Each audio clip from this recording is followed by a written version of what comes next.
Hola amigos, vamos a hacer un recorrido fantástico por la obra de Roger van der Weyden, El descendimiento, y en concreto vamos a centrarnos en las lágrimas de los personajes en el cuadro. Nos va a dar pie para recorrer toda la historia del arte y este fascinante momento de emoción como son las lágrimas en los rostros humanos. Vamos a comentar este cuadro del descendimiento de Cristo desde distintos puntos de vista. Podríamos analizarlo desde su composición formal, con esas líneas de fuerza que van formando los cuerpos tanto de Cristo como de la Virgen, su juego de colores, pero vamos a centrarnos sobre todo en el aspecto de los personajes y la actitud de los personajes. Los vemos ahí, los elementos principales, más las figuras pías que van acompañándolos, y sobre todo de sus gestos de dolor. Esos gestos de dolor que nos van a interesar especialmente hoy y que vamos a verlas representadas en las caras de las figuras. María Magdalena con las lágrimas que se deslizan desde sus ojos hacia la nariz. Una de las mujeres que la acompaña con estas lágrimas que se deslizan, fijaros qué maestría en la representación de las lágrimas es desde luego el producto de la sabia utilización de la pintura al óleo que tan famoso ha hecho a estos pintores flamencos de esta época. O el rostro de María. En la foto lo vemos perfectamente con el detalle de esas lágrimas que van descendiendo. Ya hemos visto en otras presentaciones como una de las características de la pintura flamenca del siglo XV es el gusto por el detalle y gracias a la utilización del óleo son capaces de representar materiales, texturas e incluso la transparencia de estas lágrimas que vemos. Alguien hace poco me comentaba de esta obra que era conmovedora, y efectivamente lo que buscaba esa representación de las lágrimas era conmover entre los espectadores un sentimiento religioso que es algo muy característico de esta época. Vamos a realizar un recorrido por este contexto, observando algunas de las obras que eran típicas en el siglo XIV y siglo XV. Son los conjuntos de los lamentos sobre el Cristo muerto, con conjuntos como este de una iglesia francesa, son muy habituales también en Italia. Allí se llaman compianto, compianto es un Cristo muerto. Este es uno de los más espectaculares, conservado en una iglesia de Bolonia, una obra de Nicolò del Arte de 1460. Fijaros cómo se hace especial hincapié en la representación de los rostros, el dolor, en este caso sin lágrimas. Vamos a ver que curiosamente son difíciles de representar las lágrimas y por eso aparecen ausentes de estas representaciones. En este caso son en terracota, en otras ocasiones aparecen policromadas. Es muy habitual en esta época que cada iglesia italiana tenga un pequeño grupo con unas figuras que casi siempre son de tamaño natural y les da la posibilidad de expresar en los rostros estas formas tan fuertes. En la pintura española sucede algo parecido en las representaciones pictóricas. Cuando estamos hablando de esa figura del cuerpo de Cristo bajado de la cruz, aparece siempre la figura de María, de su madre, con estos gestos de dolor tan expresivos en este cuadro de Antonio Vázquez que se conserva en un museo de Valladolid. Fijaros las lágrimas y lo expresivo que son esos ojos llorosos, semicerrados, casi moribundos del rostro de María. En esta obra de Pedro Berruguete, fijaros las lágrimas que se deslizan por la cara de María y cómo aparece representado el cuerpo de Cristo. Siempre estas piedades hacen especial hincapié en estos aspectos. En esta obra del pintor italiano Carlo Crivelli de 1476, el rostro de la Virgen se enfrenta en una manera impresionante al rostro de Cristo y estas lágrimas se deslizan por su rostro que, como veis, aparece de perfil. El maestro de la leyenda de Santa Lucía realiza esta pietà en 1475 con las representaciones de las lágrimas en el rostro de San Juan y de la Virgen. Es una obra que se conserva en el Museo Thyssen-Bornemisza de Madrid y por tanto es posible que lo veáis personalmente. Fijaros en el rostro de Magdalena, esas lágrimas que descienden por su cara, y en el rostro de San Juan Bautista es mucho más difícil que las figuras de los hombres lloren. Ya sabéis, eran estos modos de entender las cosas en la época. Una obra de Hans Memling, ese pintor maravilloso, se conserva en la Capilla Real de Granada y aunque la representación de la derecha no tiene demasiada calidad, fijaros cómo las lágrimas descienden por el rostro de María, cómo la sangre desciende del rostro y el cuerpo y la cabeza de Jesucristo. Realmente, hasta que no llega el Renacimiento, no podemos ver otra composición de las piedades. La Pietà de Michelangelo es una de las obras de alrededor del año 1500, es una de las obras que muestra ese cambio de sensibilidad. Ya no. Pero volvamos un poco más atrás, porque todos los logros del Renacimiento empiezan en Giotto. Y Giotto tiene algunas representaciones de estas figuras dolientes en torno a Cristo muy interesantes. Una de las más conocidas es esta, de la capilla Scrovegni en Padova en 1305, donde las distintas figuras se inclinan sobre el cuerpo de Cristo muerto. Realmente no hay lágrimas, pero sí una gran expresión de dolor en todas las caras que le rodean. Fijaros este detalle del rostro de María Magdalena acariciando sus pies. Las lágrimas no están dibujadas, pero los ojos nos expresan ese dolor de una manera fantástica. Sí aparecen en los angelotes que están en el cielo y que fijaros qué rostros de dolor, de sufrimiento, tapándose las lágrimas de aquí abajo, una representación realmente impresionante. Otra obra de las que se conserva en la capilla Scrovegni, La matanza de los inocentes, sí llega a representar las lágrimas, en concreto en ese grupo de mujeres que tienen sus hijos en brazos y que van a ser degollados sus hijos a manos de los soldados romanos que vemos a la izquierda. Fijaros el detalle de estos rostros y fijaros cómo en algunos de los ojos vemos un pequeño canal negro que cae. Esta manera de representar con esta extraordinaria sensibilidad, fijaros una gotita negra que cae desde las manchas del ojo. Esta manera de representar las lágrimas, nada que ver con la representación que hemos visto en Bardet y Baden, pero expresiva.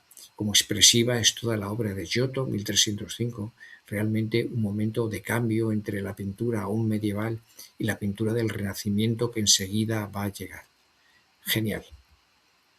En el Renacimiento y el Barroco vamos a volver a ver estas representaciones de figuras en dolor y de lágrimas. Con la figura de Masaccio, con la expulsión del paraíso que nosotros ya hemos estudiado y conocemos, con esta representación de Guido Reni, vamos a mezclar un poco cronológicamente distintas épocas. Este es un pintor manierista. Fijaros cómo la gota desciende del ojo, es el llanto de San Pedro que ha negado la existencia de Jesucristo y por eso tiene este gesto de dolor llorando que es, sin embargo, poco común en la representación pictórica.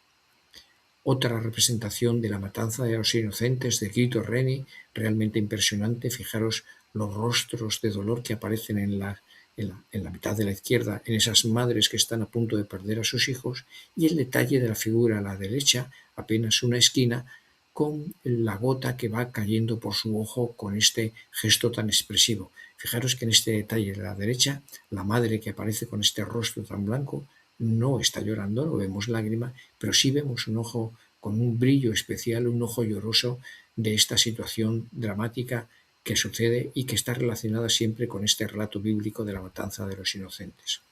Un poquito posterior es la obra de Nicolas Poussin y está colocada aquí porque aunque realmente no haya lágrimas, este grito de dolor de la madre a punto de perder a su hijo, fijaros qué escena tremenda, es impresionante y daría pie a que algunos pintores modernos ya del siglo XX tomaran esta expresión como base para sus obras. Ya lo comentaremos en otro momento. Y Caravaggio, en la representación maravillosa del sacrificio de Isaac, el hijo está a punto de morir, él no lo sabe, no llora, porque precisamente el genio del cuadro está en esta aceptación del deseo del Padre, aceptación de la voluntad de Dios, y sin embargo ese dolor en la boca entreabierta y en los ojos llorosos en este gesto de Isaac representado por Caravaggio. Y un acercamiento a la escultura que estamos dejando un poquito de lado, y con la genial figura de Bernini, que en el siglo XVII logra esta maravillosa perfección en sus formas. En el rapto de Proserpina, fijaros las lágrimas que caen del ojo izquierdo de la mujer de Proserpina a punto de ser raptada por Plutón, y la maestría con que Bernini, como es habitual en sus obras, ha representado este elemento con una sensibilidad extraordinaria realizada sobre el mármol, donde no sabemos qué admirar más, si la perfección técnica de la labra o la sensibilidad en representar estas dos lágrimas que caen de esta manera tan fugaz por el rostro de Proserpina. Toda esta representación del dolor, de las lágrimas, alcanza su culmen durante el barroco religioso español. Durante el siglo final del XVII y el XVIII son muy abundantes las representaciones religiosas y en ellas las lágrimas y el dolor se personifican en la figura de la Virgen. Son muy habituales en esta época de la escultura barroca española, imágenes que luego se procesionarán en Semana Santa por las calles, y en ellas es muy común que el rostro de la Virgen se aderece, se coloquen lágrimas que muchas veces son de cristal para hacer ver este dolor de la Virgen, en este caso sujetando el cuerpo de su hijo. Lo vemos aquí, en esta representación de la Dolorosa de José de Mora, fijaros esas lágrimas que caen por el rostro, o en esas imágenes que se han convertido en iconos de la religiosidad popular y de la Semana Santa, como la Esperanza Macarena de Sevilla. Fijaros esas lágrimas, ya hablaremos en alguna ocasión del rostro de esta escultura, o esta de la Virgen de las Lágrimas, de la escultora Luisa Roldán, una de las pocas escultoras mujeres que tenemos en la historia del barroco español, con esas lágrimas tan expresivas y que buscan precisamente lo que habíamos antes hablado, ese conmover al espectador religioso. El romanticismo del siglo XIX, aunque hacen hincapié en las experiencias personales, en los sentimientos de las personas, curiosamente no representan lágrimas, y algunas de las pocas obras, apenas un puñado que vamos a ver, sí representan el dolor, la pasión, el sufrimiento, pero sin la evidencia palpable de las lágrimas. Una de las obras que se sitúan a camino entre el neoclasicismo y el romanticismo, como es el Juramento de los Horacios de David, ya hemos comentado en alguna otra ocasión cómo tiene esta representación tan significativa en las figuras de la derecha, aparte de la heroicidad masculina que aparece a la izquierda, estas figuras de la izquierda que expresan su dolor, y los dos niños, uno de los cuales llora por la posible muerte de su padre y el otro retira la mano de su cuidadora para ver el honor en la representación de su padre, quitándose las lágrimas del rostro que podemos ver en la imagen. Pero ni siquiera en los fusilamientos de Goya, una de las más impresionantes representaciones de dolor y de sufrimiento de los personajes, aparecen lágrimas. Realmente, tres de los personajes que vemos en este detalle tapan sus rostros, entendemos que están llorando, pero aparecen tapados, ocultados por la heroicidad de los personajes, sobre todo el personaje central de camisa blanca, que se enfrenta a la muerte sin asomo de lágrimas en su rostro. Y ni siquiera esta figura de Ofelia, en la representación de los prerrafaelitas, ya muerta, acaba de caer al río, encuentra la muerte y ni siquiera representa lágrimas, con este gesto tan impresionante, pero sin ninguna lágrima. Curiosamente, el romanticismo, como vemos, no hace uso de esa representación de las lágrimas cayendo por los ojos. Y el siglo XX lo hace de una manera muy especial, y aquí vamos ya acercándonos al final de nuestro recorrido. El Guernica, esa gran obra que marca evidentemente el dolor, el sufrimiento, pero sin lágrimas. Ninguna de las figuras que aparecen se representa con lágrimas. Yo creo que es una decisión personal de Picasso, que decide no colocar sangre, a pesar de hablar de dolor y de muerte.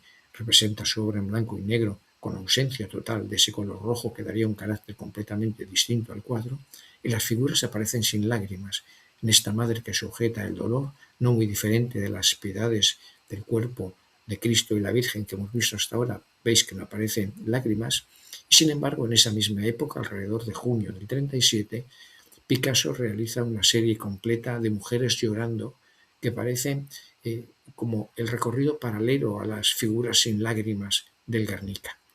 Suelen ser unas representaciones de Dora Maar y son muy interesantes la manera en que en estas dos imágenes que ahí vemos sujeta el pañuelo, un pañuelo arrugado, quebrado, muy cubista, y que de alguna manera recuerdan aquella primera figura que vimos en Roger van der Weyden, que se sujeta con su lienzo, con su pañuelo, las lágrimas cubriéndose el rostro.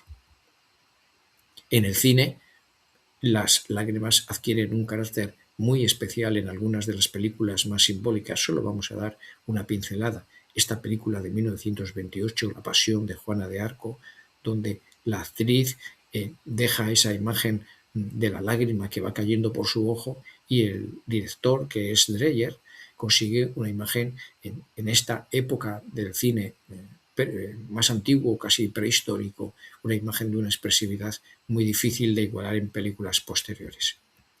Man Ray, esos experimentos con la fotografía, con el juego, con las texturas y estas lágrimas que él consigue en esta fantástica fotografía. La fotografía, como nosotros hemos visto, es otra manera de expresarlo, muy distinta.